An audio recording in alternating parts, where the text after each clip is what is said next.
এবার বাদরামির ছবিটা দেখুন, বাদরামির ছবিটা আপনাদেরকে দেখাচ্ছি। আর এই ছবি যা আপনারা দেখছেন তাতেই ভয়ে বন্ধ পড়াশোনা। এই বাদরের তাণ্ডবে স্কুলের পঠন পাঠন একেবারে লাটে উঠেছে। জলপাইগুড়ির ডাঙ্গাপাড়ায় প্রাথমিক স্কুল, ডেঙ্গুয়া চা বাগানের কাছে স্কুলে বাঁদরের দাপট। স্কুলে নিত্যদিন 50 থেকে 60টি বাদরের তাণ্ডবে স্কুলে যেতে ভয় পড়ুয়াদের। যখন তখন হাত থেকে যা খুশি ছিনিয়ে নিয়ে চলে যাচ্ছে তারা। বান্দর হচ্ছে ঘরের ভিতরে ঢুকে যায়, তখন আমরা পড়াশোনা করি। আর হচ্ছে আমরা কিছু বলতে গেলে খামচি দিতে আসি। পড়ুয়ারা ভয় পাচ্ছে, তাতে পঠন পাঠনে ক্ষতি হচ্ছে। কথা বলবো, শান্তনু প্রতিনিধি রয়েছেন সঙ্গে। শান্তনু, বন দপ্তরকে কি স্কুল কর্তৃপক্ষ কিছু জানিয়েছে? বন দপ্তরের তরফ থেকে কি বক্তব্য, কি আশ্বাস মিলেছে?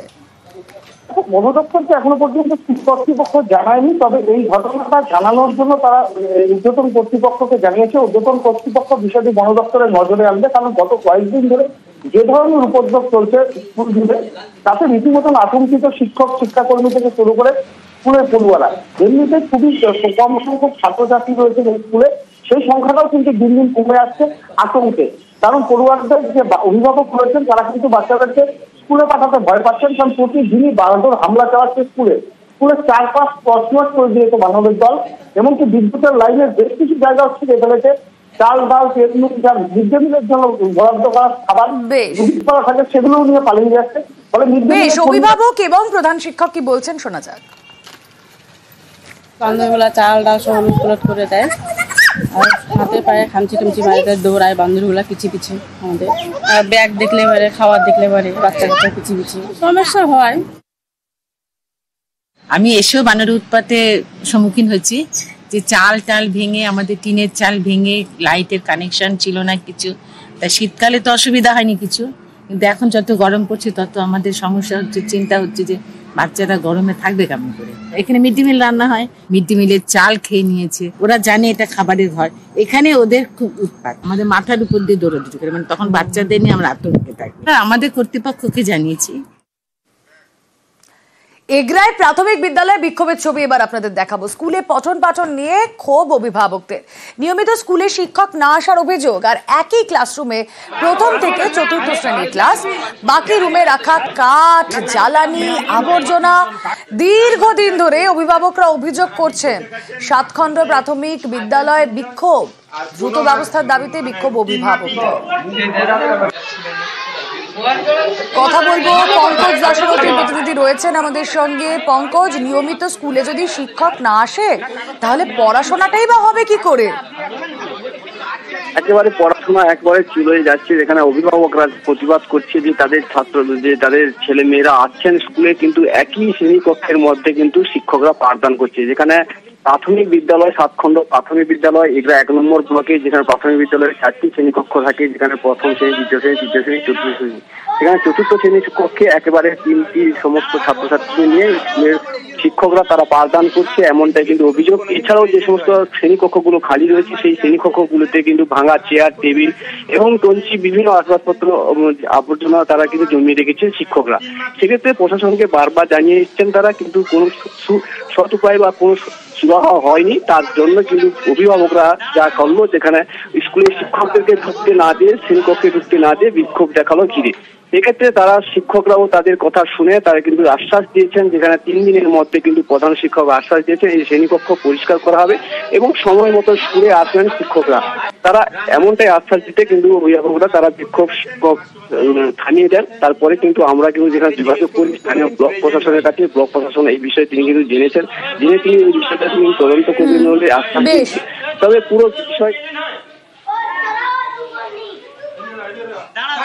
স্কুলে প্রেজেন্ট হয় না, মাস্টার কিছু বলে না। পড়াশোনা ঠিকঠাক হয় না, একটা রুমে সব ক্লাস হয়। খাওয়া দাওয়া ঠিক হয় না, স্যার মারবে বলে জিজ্ঞেস করি না। স্যার টাইমে ঢুকে না, স্যার প্রার্থনা টাইমে হয় না। ছাত্ররা আসছে, মিড ডে মিল করে খাওয়াচ্ছি, ক্লাস সবকিছুই তো হচ্ছে, হয়েছে, আর ঠিক হয়ে যাবে। কবে হবে ঠিক? শনিবার রোববার এলে পরিষ্কার করে দেবো, সেগুলো সারাবো তো। কবে সারাবো? রিসেন্ট করে নেবো। স্কুলে মূলত বিক্ষোভের কারণ হচ্ছে পঠন পাঠন এখানে টোটালি হয় না। এই মিড ডে মিলে খাবার দাবার ঠিকঠাক হয় না। পঠন পাঠনের দিকে না লক্ষ্য রেখে মাস্টাররা রীতিমতো অ্যাবসেন্ট থাকেন। সব মিলে পঠন পাঠনের ঘাটতির জন্য আমরা কিন্তু আজকে প্রতিবাদটা চালাচ্ছি। একটা খবর আমি শুনেছি, আমি এসআই সাহেব গিয়েছেন, আমি দেখেছি, ওরা আসলে আমি কথা বলে বুঝতে পারবো কি আছে, খোঁজ নিয়ে আমি দেখছি কি আছে। মিষ্টির প্যাকেটে তাজা বোমা, গ্রাম পঞ্চায়েত প্রধানের বাড়ির সিঁড়িতে বোমা। দেগঙ্গার 84 গ্রাম পঞ্চায়েতের ঘটনা।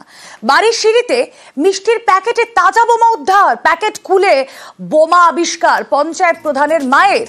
কারা বোমা পাঠালো তা নিয়ে তদন্তে দেগঙ্গা থানা। জিয়াউল আলম প্রতিনিধি রয়েছেন সঙ্গে। জিয়াউল, এই বোমা এলো কোথা থেকে?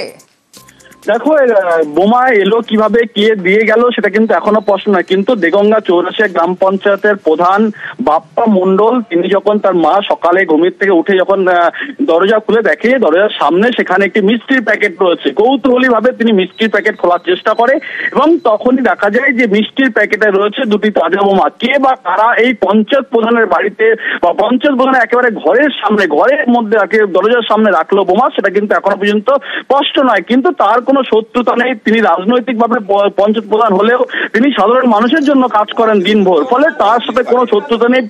নিজের দলের মধ্যেও কোনো গোষ্ঠী কন্দল নেই। তাহলে তার বাড়িতে মিষ্টির প্যাকেটে কে বা কারা বোমা রাখলো, ইতিমধ্যেই পুলিশ সেই বোমা দুটি নিষ্ক্রিয় করেছে। কিন্তু কে বা কারা রেখে তদন্ত করে দেখছে দেগঙ্গা থানার পুলিশ। বেশ, উঠে দেখি একটা প্যাকেট পড়ে আছে দরজার পাশে, ওই যে মিষ্টির প্যাকেটের মতন। আমার ভয় লাগছে বলে ও লাঠি দিয়ে ওই বাথরুম ঘরে রেখে দিয়েছে, ওই কেটে দেখে যে বোম। আমার খুব ভয় লাগছে। ওই তো দেখলাম পার্সেলটা ওখানে একটু খোলা হলো, ওই উপরে আমরা সেলুটেপ দিয়ে যেমন মিষ্টির বাক্স প্যাকিং করা থাকে না, এরকম প্যাকেটটা সিঁড়ির ওপরে ছিল, ওখান থেকেই বাথরুমের এই দেয়ালের মাথায় রাখা হলো। তাও দেখলাম বেশ ওয়েটই আছে। ধরে সাইডে কর্নারটা একটু উপরে দেখি যে ওর মধ্যে ওই বাঁধা বোমের যেমন আকৃতি, ওই দেখে আমরা দেখলাম যে না, জিনিসটা ঠিক নয় হাত দেওয়া। আর হাত দিলাম না, থানায় কল করা হলো, ওরা এলো, তারপরে নামিয়ে ওই বার করে দেখলো ওরা ওই জল ফল দিয়ে বালতি করে নিয়ে। কটা বোমা ছিল? দুটো ছিল। হয়তো কেউ শত্রুতা করে বা হয়তো মনের মধ্যে কোনো রাগ আছে, একটা হুমকি দেওয়ার মতন বা কিছু এরকম কিছু একটা ভয়ভূত দেখানো, এটাই কি এছাড়া কিছু নয়। থেকে মা উঠেছিল মন্দিরে।